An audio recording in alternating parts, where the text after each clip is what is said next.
ഇന്ന് ബ്രേക്ക്ഫാസ്റ്റിന് മൈദയും പിന്നെ ചോറും വെച്ചൊരു പലഹാരം ഉണ്ടാക്കാമെന്ന് വിചാരിച്ചു. അതിന് ഞാൻ 1 കപ്പ് മൈദയും 1/2 കപ്പ് ചോറും അതിനാവശ്യത്തിന് വെള്ളവും എടുത്തിട്ടുണ്ട്.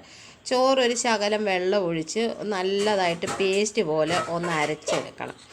എന്നിട്ട് മൈദയ്ക്കകത്ത് ആവശ്യത്തിന് ഉപ്പ് ഇട്ട് ഈ അരച്ച് വെച്ച ചോറ് ഇട്ട് നല്ലതായിട്ടൊന്ന് ചപ്പാത്തിയുടെ മാവിന് നമ്മളെങ്ങനെയാണോ കുഴയ്ക്കുന്നത് അത്രയും പരുവത്തിന് ഒന്ന് കുഴയ്ക്കണം നല്ലതായിട്ട്.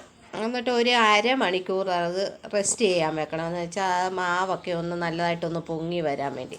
ആ സമയം കൊണ്ട് നമുക്ക് ഇതിന് എന്തോ കറി വെക്കണ്ടേന്ന് വെച്ചാൽ ആ കറിയൊക്കെ വെക്കാം. ഞാനാണെങ്കിൽ ഒരു മുട്ടക്കറി വെച്ചിട്ടുണ്ട്. ഞാനല്ല, മോളാണ് ഈ പലഹാരം ഉണ്ടാക്കുന്നതും എല്ലാം. അതിൻ്റെ ആളെല്ലാം എൻ്റെ മോളാണ്. ഒരു ദിവസം ഉണ്ടാക്കി എനിക്ക് ഒരുപാട് ഇഷ്ടപ്പെട്ട്. ഞാൻ ജോലിക്ക് പോയിട്ട് വന്നപ്പോഴത്തേനും ഉണ്ടാക്കി വെച്ച് എനിക്ക് ഒത്തിരി ഇഷ്ടപ്പെട്ടായിരുന്നു. കാരണം രാവിലെ ഉണ്ടാക്കിയ വൈകിട്ടായാലും അത് നല്ല സോഫ്റ്റായിട്ട് ഇരുന്നോളും. നല്ല ടേസ്റ്റാണ്, കറിയൊന്നും ഇല്ലാതെ കഴിക്കാം. അപ്പം ഞാൻ പറഞ്ഞു, മോനെ നമുക്ക് വേറെ ഒരു ദിവസം ഉണ്ടാക്കിയിട്ട് വീഡിയോ എടുക്കാമെന്ന് പറഞ്ഞു. അങ്ങനെ ഇന്ന് ഉണ്ടാക്കുക. രാവിലെ ചപ്പാത്തിക്ക് ആദ്യം പരത്തുന്ന പോലെ ഒന്ന് പരത്തിയിട്ട് അതിനകത്ത് കുറച്ച് എണ്ണ തൂക്കിയിട്ട് കുറച്ച് മൈദാപ്പൊടി വീണ്ടും അതിനകത്ത് ഇട്ടിട്ട് അത് ഒന്നും മടക്കും. നേരെ മടക്കിയിട്ട് അതിനകത്തോട്ട് എണ്ണ തൂത്തിട്ട് വീണ്ടും അത് ക്രോസായിട്ട് രണ്ടാമതൊന്നുകൂടെ രണ്ടായിട്ട് ഒന്നുകൂടെ മടക്കും.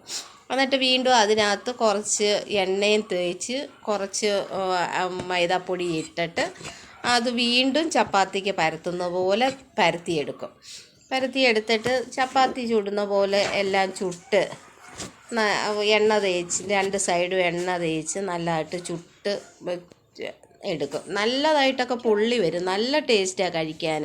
എന്ന് വെച്ചാൽ രാവിലെ ഉണ്ടാക്കി വൈകിട്ടായാലും നല്ല സോഫ്റ്റായിട്ടിരുന്നോളൂ. ഒരു മൈദ ആയതുകൊണ്ട് ഒരു പൊറോട്ടയുടെ ടേസ്റ്റും അതുപോലെ നല്ല ലെയറായിട്ടൊക്കെ ഇതിരിക്കും. നല്ല ടേസ്റ്റാണ് കഴിക്കാൻ. അത് മിക്കവാറും എല്ലാവർക്കും അറിയാമായിരിക്കും, എന്നാലും അറിയാൻ വയ്യാത്തവരും കാണും. അപ്പോൾ അവർ ഇതൊക്കെ ഉണ്ടാക്കി നോക്കണം. എല്ലാവർക്കും ഇഷ്ടമാകുന്നതാണ് ഒരു പലഹാരമാണ്. എല്ലാവരും ഉണ്ടാക്കി അത് എങ്ങനെ ഇഷ്ടമായോ എന്നൊക്കെ ഒന്ന് കമൻറ്റ് ചെയ്യണം. ഇത് ഇഷ്ടപ്പെട്ടെങ്കിൽ എല്ലാവരും എന്നെ സപ്പോർട്ട് ചെയ്യണം, ലൈക്ക് ചെയ്യണം. സബ്സ്ക്രൈബ് ചെയ്യാത്തവർ ഒന്ന് സബ്സ്ക്രൈബ് ചെയ്യണം. ഞങ്ങൾ മുട്ടക്കറിയും വെച്ചിട്ടുണ്ട്. മോള് തന്നെ മുട്ടക്കറിയും വെച്ചത്. ഒന്ന് ആദ്യം അത് തൊടാൻ പറ്റത്തില്ല. തന്നെ അടപ്പേന്ന് അങ്ങോട്ട് എടുത്ത പരുവത്തിലാണ്. നല്ല ഭയങ്കര ചൂടായതുകൊണ്ടാണ്. എല്ലാവർക്കും ഇഷ്ടമായെങ്കിൽ സപ്പോർട്ട് ചെയ്യണേ.